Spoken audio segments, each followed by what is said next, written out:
Chop chicken, salmon, or beef or lamb.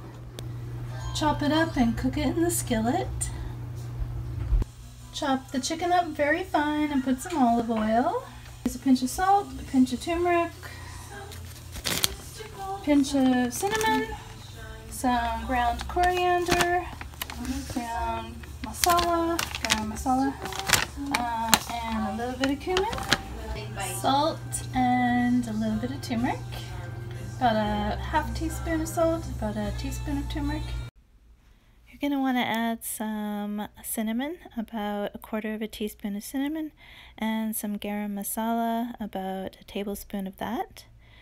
And then you're also going to want to add about a tablespoon of cumin and a tablespoon of coriander.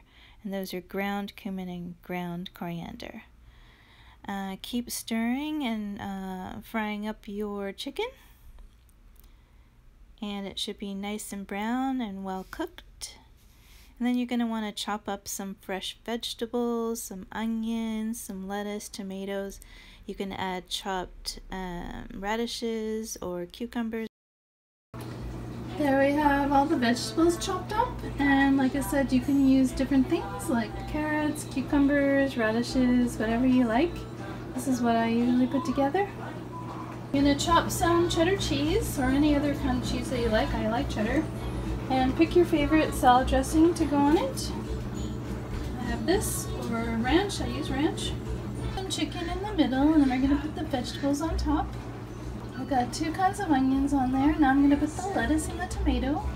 We've got the lettuce and the tomato. Now I'm going to put some sauce on there.